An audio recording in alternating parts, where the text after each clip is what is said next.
Viewers, welcome to my YouTube channel. मैं हूं आपका दोस्त नरेंद्र अग्रवाल।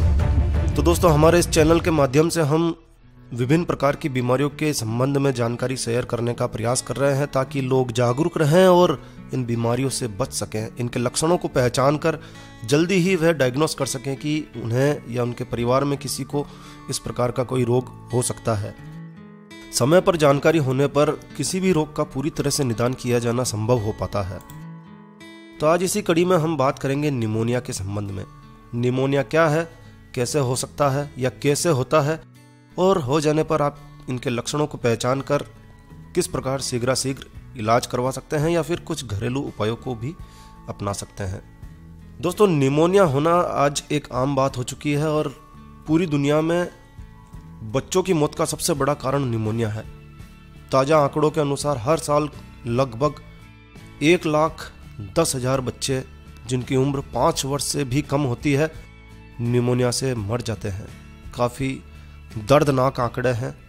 इसका कारण है हेल्थ एजुकेशन। लोगों को पता ही नहीं चलता है कि निमोनिया हो चुका है। हेल्थ एजुकेशन के अभाव में न जाने कितनी जानें चली जाती है। तो निमोनिया क्या है, इसका जानना जरूरी है।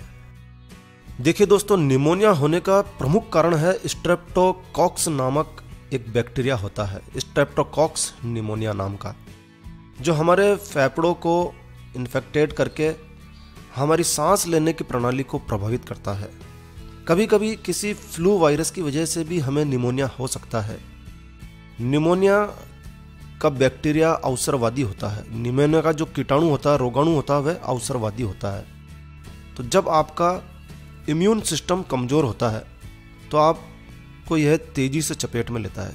वह समझ जाता है कि आप कमज़ोर हैं, आप पर वह सवारी कर सकता है। तो कमज़ोर लोगों पर, जिनका रोग प्रतिरोधक क्षमता कमज़ोर है, उन पर तेज़ी से आक्रमण करता है निमोनिया का वायरस या बैक्टीरिया। निमोनिया एक जानलेवा बीमारी है, इसलिए जितनी जल्दी इसका पता चल जाए बेहतर है। जितनी जल्दी इसका पता चलेगा, इसका इलाज पूरी तरह से किया जा सकता है, लेकिन समय पर इलाज जरूरी है। निमोनिया के लक्षण यदि हमें पता चल जाएं तो आप लक्षणों से जो है कुछ गलतफहमी भी हो सकती है, क्योंकि निमोनिया के शुरुआती लक्षण साधारण सर्दी जुकाम के लक्षणों से काफ़ी मिलते जुलते होते हैं। तो इससे कई बार गलतफहमी हो जाती है। सर्दियों के मौसम में, बारिश के मौसम में, या फिर जब मौसम का परिवर्तन होता है सर्दी से गर्मी की ओर, गर्मी से सर्दी की ओर, तो ऐसी स्थिति में निमोनिया होने की संभावना काफ़ी बढ़ जाती है। ऐसे मौसम में संक्रमण ज़्यादा फैलते हैं। गंदगी से, एलर्जी से भी निमोनिया हो सकता है। बैक्टीरिया, वायरस और दूसरे इन्फेक्शन बच्चों और बुढ़ों को अपनी चपेट में जल्दी लेते हैं। तो निमोनिया का खतरा बच्चों को अधिक है और वृद्ध लोगों को अधिक है। वैसे दोस्तों, जिन बच्चों, बुजुर्गों और युवाओं को अस्थमा और फेफड़े से संबंधित बीमारी है, उन्हें भी निमोनिया होने का खतरा काफ़ी बढ़ जाता है, क्योंकि निमोनिया श्वसन तंत्र से जुड़ी एक बीमारी है। एक ताज़ा रिसर्च के अनुसार हमारे देश में लगभग 4.5 करोड़ लोग निमोनिया से पीड़ित हैं, जिसकी रोकथाम के लिए ज़्यादा से ज़्यादा लोगों के बीच में जागरूकता फैलाना बेहद ज़रूरी है, बेहद आवश्यक है। ज़्यादातर निमोनिया की बीमारी 2 से 3 सप्ताह में ठीक हो जाती है, लेकिन बुजुर्गों और बच्चों में यह बीमारी जल्दी से ठीक नहीं हो पाती है। उन्हें ठीक करने के लिए ज़रूरी चिकित्सा की आवश्यकता होती है। निमोनिया तब तक एक बीमारी की शक्ल ले लेता है, एक बड़ी बीमारी की शक्ल ले लेता है, जब सांस के जरिए निमोनिया के बैक्टीरिया आपके फेफड़ों तक पहुंचने लगते हैं, तो आपके फेफड़े संक्रमित हो जाते हैं। इसके बाद आपको कोल्ड और फ्लू होने लगता है, बुखार आता है, और इस बीमारी में आपके फेफड़े संक्रमित हो जाते हैं। आपके फेफड़े बैक्टीरिया से लड़ने का प्रयास करते हैं, परंतु लड़ते लड़ते थक जाते हैं। सर्दी का लगना बहुत ही खतरनाक होता है। सर्दी में यह बीमारी तेजी से फैलती है। तो आइए अब समझते हैं कि निमोनिया आखिर क्या है। तो निमोनिया के लक्षणों को यदि पहचान लिया जाए तो निमोनिया का समय पर इलाज कराया जाना संभव हो पाता है। तो सबसे पहले निमोनिया के लक्षणों को पहचानना जरूरी है। तो निमोनिया होने पर आपको कुछ लक्षण प्रकट हो सकते हैं। तो सबसे पहला लक्षण है डायरिया। जब भी लगातार दस्त आती है या फिर उल्टी होती है तो हम उसे डायरिया कहते हैं। डायरिया हमें वायरल बैक्टीरियल संक्रमण के कारण होता है और इसका सबसे प्रमुख कारण है हमारे गलत तरीके से खाना पीना, प्रदूषित पानी का नियमित रूप से सेवन करना, या हमारी आंतों की गड़बड़ी के कारण भी डायरिया जैसी बीमारी जन्म लेती है। लेकिन कभी कभी यह निमोनिया के लक्षणों में भी एक लक्षण मानी जाती है। अगला लक्षण है कफ। कफ और कोल्ड एक साधारण मौसम बदलने वाली बीमारी है जिससे लगभग हर व्यक्ति दो चार होता है। किसी भी मौसम में आप कफ और कोल्ड के आक्रमण से पीड़ित हो सकते हैं, लेकिन निमोनिया होने पर आपके फेफड़ों से बलगम यानी कफ निकलने लगता है। लगातार यदि कफ निकलता है तो इसे साधारण में मत लीजिए, तुरंत चिकित्सक को दिखाइए, एक्सरे करवाइए। एक्सरे की साधारण जांच से पता लगाया जा सकता है कि कहीं आप निमोनिया से संक्रमित तो नहीं है। निमोनिया होने पर बुखार आने लगता है। बुखार की समस्या होने पर बच्चों को तेज ठंड के साथ बुखार आता है। कभी कभी हम ठंड लगने के बाद बुखार आने को मलेरिया भी समझ बैठते हैं, लेकिन यह लक्षण निमोनिया का भी हो सकता है। लगभग 100 डिग्री से ज़्यादा यदि बुखार आता है तो तुरंत चिकित्सक को दिखाया जाना जरूरी है। निमोनिया से ग्रसित व्यक्ति को संक्रमण होने पर पसीना आता है। ठंड के साथ तेज बुखार आता है और फिर पसीना आने लगता है। तो यदि बुखार आने के बाद पसीना आता है तो इसे भी आप निमोनिया का एक लक्षण समझ सकते हैं।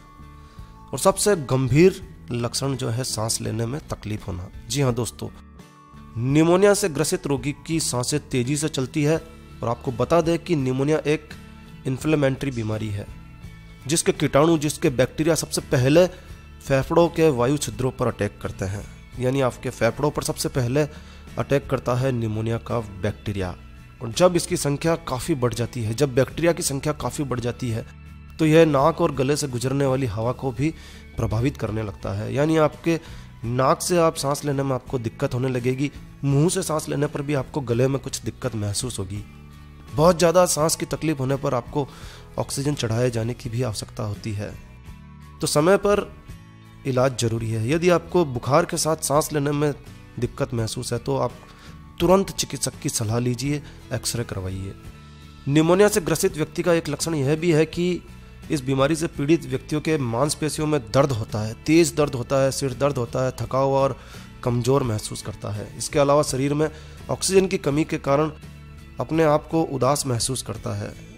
शरीर में ताकत महसूस नहीं होती है। शरीर में इन्फेक्शन बढ़ जाने पर लगातार बैक्टीरिया के अटैक के कारण खांसी आने लगती है। और ज़्यादा खांसने के कारण आपको सीने में दर्द का यदि अनुभव होता है तो समझ लीजिए कि फेफड़े संक्रमित है, निमोनिया हो सकता है। निमोनिया के अन्य लक्षणों में फेफड़ों से भूरी और हरी रंग की बलगम निकलती है, तेज गति से सांस का चलना, सांस लेने में कठिनाई होना, छाती में दर्द होना, मितली या उल्टी आना, दस्त होना, सिर दर्द, मांसपेशियों और जोड़ों में दर्द होना, नाखूनों का कभी कभी पीला हो जाना, घरघराहट की आवाज़ें महसूस होना। यदि सारे लक्षण आपको प्रकट होते हैं तो तुरंत चिकित्सक को दिखाइए। इसे आप साधारण सर्दी जुकाम मत समझिए। तो दोस्तों, अब आपको बताते हैं कि निमोनिया होने के क्या कारण है, कैसे फैलता है। जैसा कि पहले हमने बताया था कि निमोनिया बैक्टीरिया, वायरस के द्वारा होता है। कभी कभी फफूंद के जमा होने पर भी निमोनिया हो सकता है। जब सूक्ष्म जीवी आपकी सांसों के माध्यम से आपके फेफड़ों में प्रवेश कर लेता है तो फिर वहाँ जाकर जमने लगता है, वहाँ जमा होने लगता है। धीरे धीरे यह अपने आकार को, अपनी संख्या को बढ़ाने लगता है, कई गुना हो जाता है और उसे तरल द्रव और पीप में भर देता है। यानी आपके फेफड़ों में पीप भरने लगती है। निमोनिया एक व्यक्ति से दूसरे व्यक्ति के निकट संपर्क के कारण भी फैलता है। निमोनिया से संक्रमित व्यक्ति के संपर्क में आने पर भी निमोनिया हो सकता है, क्योंकि यह एक वायरस बैक्टीरिया जनित रोग है। जब संक्रमण फैलता है तब एक व्यक्ति दूसरे व्यक्ति पर खांसता या छींकता है तो तेजी से संक्रमण फैलता है। तो निमोनिया से बचने के लिए आप कुछ उपाय कर सकते हैं। निमोनिया से बचने के लिए जरूरी है कि आपका शरीर बेहद स्वस्थ हो।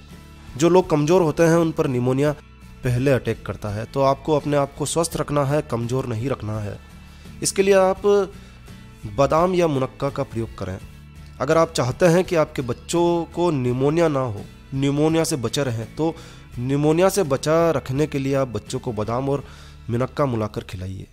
इससे बच्चे की इम्यूनिटी पावर बढ़ती है, साथ ही बच्चा तंदुरुस्त भी रहता है, चुस्त दुरुस्त भी रहता है। इसके अलावा बच्चे के शरीर में गर्मी पैदा होती है, जिसके कारण वह कई बीमारियों से भी बचता है। शहद का इस्तेमाल भी काफ़ी फायदेमंद माना जाता है। शहद एक प्राकृतिक औषधि है। शहद में हर फूल का रस पाया जाता है, जिससे बीमार होने की संभावनाएं कम हो जाती है। कलौंजी के तेल में शहद मिलाकर बच्चे को देने से निमोनिया भी दूर किया जा सकता है। इसके अलावा आपको सर्दियों के मौसम में पूरी तरह से कपड़े पहन कर रहना चाहिए। सर्दी लगना बच्चों पर सर्दी दो तरह से आक्रमण करती है, पहला पैर के रास्ते से और दूसरा सिर के रास्ते से, इसलिए बच्चों को सिर और पैर से पूरा ढक कर रखना चाहिए।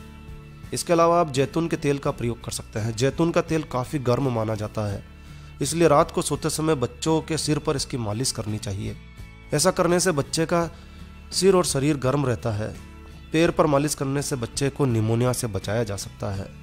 आपके घर में यदि लहसुन प्रयोग करते हैं तो लहसुन की 4 कलियों को लेकर सरसों के तेल में गर्म कर लीजिए और फिर इससे बच्चों के तलवों में और सर में मालिश कीजिए। इससे भी निमोनिया से बचा जा सकता है। इसके अलावा निमोनिया से बचने के लिए आप हल्दी, अदरक, काली मिर्च और मेथी का रोजाना इस्तेमाल कीजिए।